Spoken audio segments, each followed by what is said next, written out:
Hello and welcome to a Smurd P video, and today we are looking at X of Swords chapter 6, which is Hellions issue 5.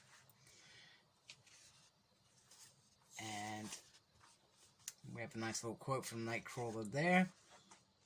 And pretty much we have Empath who is waking up, and this is probably maybe one of the first resurrections since it all went wrong in that issue chapter 1, and he's not impressed with Xavier touching him, and Xavier says he's gonna go tend to something. So anyway, Empath wants to know what happened, and Hope pretty much says, well, I don't know, I don't care, and Empath's response is, well, this is pretty bleep system you have, and you are terrible at your job. So she's like, I'm off, and where's the crowd of people fawning all over me? And she says, we were thinking you would go out the back door. So I found that quite amusing. So we've got this team here. We've got Havoc, Orphan Maker, Nanny, Wild Child or Psylocke, Empath, Greyco, Mr. Sinister. So pretty much the council are meeting, and Apocalypse is mortally wounded, the external gate's shield, Rockslide mutation, everything's gone wrong in quite a quick succession. However, people are infatuated by this contest of swords, in fact so much that part of the council aren't even there. Mr. Sinister wants the floor though. He has a great plan that how about he sends his Hellions in to ensure the other side don't get their swords, and therefore no blood will be spilled from Krakon. And he also makes a comment saying, you know what, I don't even need that weird kid telling me that Krakon agrees with this plan.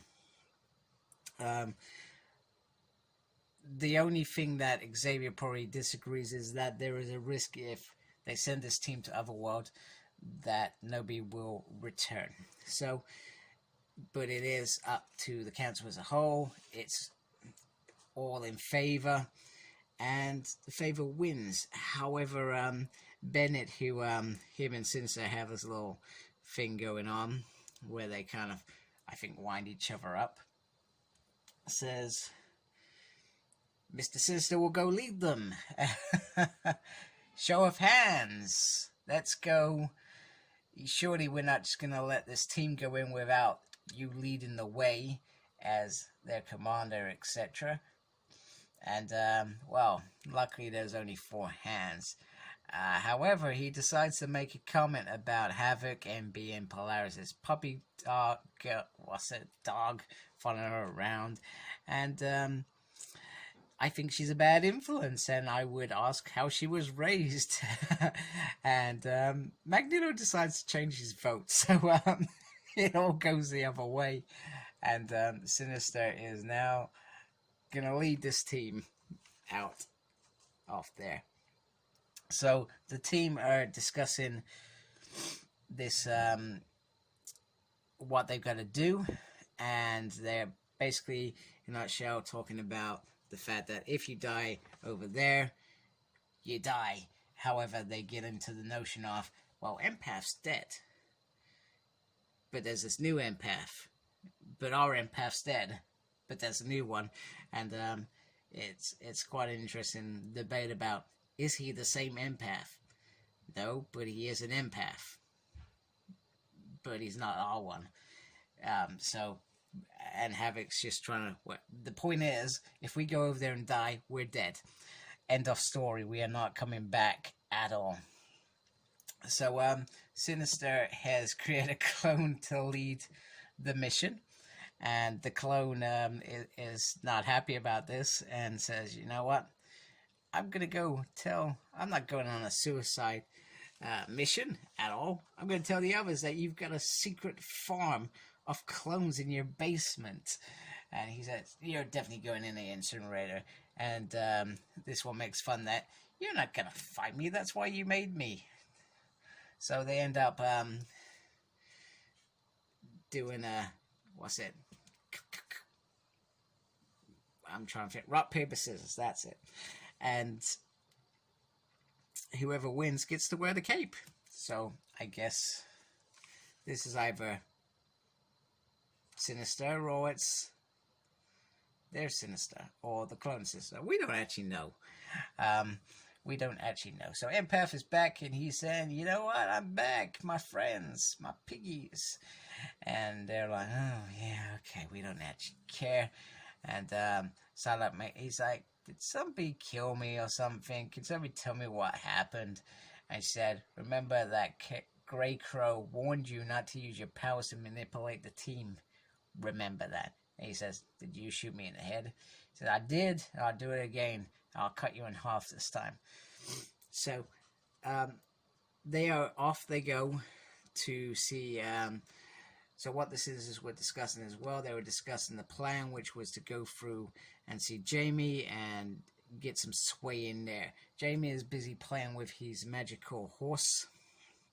And he says, oh, that's a right cracking cape you've got there. So I hope you understand where that's leading at some point in the story. So he tries to manipulate Jamie and say, you know what? It's not safe over here. If you die, you die. So how about I offer you something? You come and see me in my little basement and I make a spare Jamie, so to speak, to keep you alive. Anyway, he agrees to that. He thinks it's a good idea. And he also says, you'll be taking my horse with you. What will you give me in return? And he says, nothing. We don't want your horse. A horse is too much responsibility. And he says, well, I may remember my responsibility to tell Saturn, and we know that I can't say her name at all. So, yeah. So, he says, what do you want? So, as you can imagine, he wanted the cloak. So now he is cloakless. And we've also got a Humpty Dumpty situation here with Nanny on top of the horse.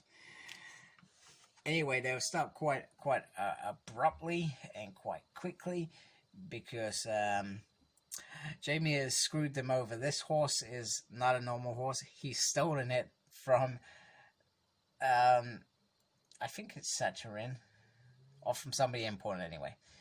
He's stolen it. So the Drooling Fool King has screwed Sinister over, which is absolutely brilliant. So he tries to get Empath to go and sort out. So first of all, he tries to tell him to go and kill himself and stuff. He's like, no, that's not gonna work. And this dude's, they're still wanting to strike them down. He says all he wants is for Grey Crow to be his biatch. I said it. I'm sorry. So Empath does good. He makes friends with this dude, and he says, you know what we could do? Sinister says we could use a few more horses. So they get some horses, and they start going off. And as we start on their journey, he says, this one's going to end badly. And he says, don't they all? And they all have a little giggle. I'm sure they realize that. Damn, this is a whole big mistake. And that is chapter 6, and it was quite a fun issue in my mind. I've not read Hellions before. I've never even given it any consideration, but I enjoyed it. I almost feel like I want to read the rest. I will read the rest anyway on Marvel Unlimited, because it looks like there's a lot of fun goes into this. So I'm looking forward to Sinister's team and what they do next to try and prevent this contest to happen. Surely they've got to fail somehow, but I'm looking forward to seeing how they fail. So thank you for watching. Like, comment, subscribe to my channel, please. I'd really appreciate that. Follow me on Instagram, Cyclops Smurd. Follow me on Facebook. My page is SmurdP. And follow me on Twitter @SmurdP. As always, embrace the geekiness. Take care. Goodbye.